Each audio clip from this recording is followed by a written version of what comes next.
సింహాచలంలో ప్రతి అడుగులో కూడా ఒక ప్రత్యేకత అలాగే విశిష్టత ఉంటుంది. అందులో స్వామివారి అవతారం ఒక ప్రత్యేకత అయితే మరోవైపు ఇక్కడ ఉన్న జలధారలు కూడా ఒక ప్రత్యేకంగా చెప్పుకోవచ్చు.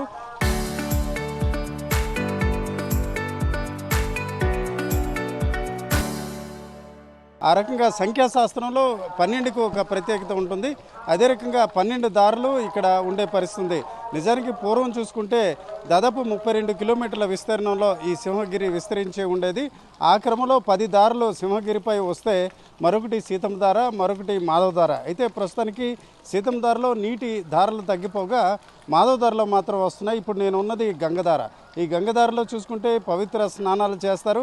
ఎవరైతే శారీరక రుగ్మతలు ఉంటాయో వారు కానీ ఇక్కడ స్నానాలు చేసినట్లయితే వారి అనారోగ్యాలు తొలగుతాయని నమ్ముతారు. అదే మరోవైపు చూసుకుంటే సింహాచలం అత్యంత పవిత్రంగా భావించే ప్రసాదాన్ని అంట్ల నాగధార అనే చోట తయారు చేస్తారు. ఆ నీటితో అది సింహగిరి ఆలయం లోపల కూడా ఆ నీటి ధార వస్తుంది. ఆ నీటి ద్వారాతోనే ఏదైతే పులిహోరగా చెప్పుకునే అత్యంత విశిష్టమైన ప్రసాదం తయారు చేస్తారు. ప్రస్తుతానికి సింహగిరిపై 10 దారులు గతంలో వచ్చేవి. ఇప్పుడు నేనున్న గంగధారతో పాటు వంటశాల వద్ద ఉన్న అనంత నాగధార, దాన్ని అంట్ల దారగా కూడా చెప్తారు. అలాగే దిగువన చూసుకుంటే హనుమాన్ దారగా మరొక దార ఉంది. అట్లాగే సీకు దారగా కూడా చెప్తారు. అయితే ప్రస్తుతానికి 10 దారుల్లో నిత్యం మాత్రం ఈ గంగధార, అనంత నాగధారగా చెప్పుకునే అంట్ల దార వద్ద మాత్రం నీటి ప్రవాహం కొనసాగుతుంది.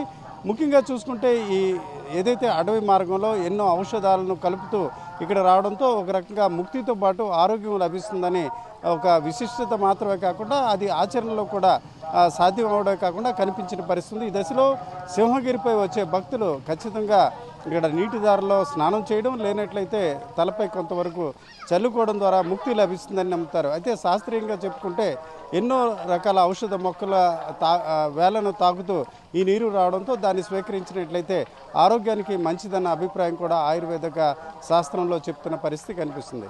కెమెరా పర్సన్ తిరుపతితో రామచంద్రరావు, RTV, గంగధార, సింహాచలం నుంచి.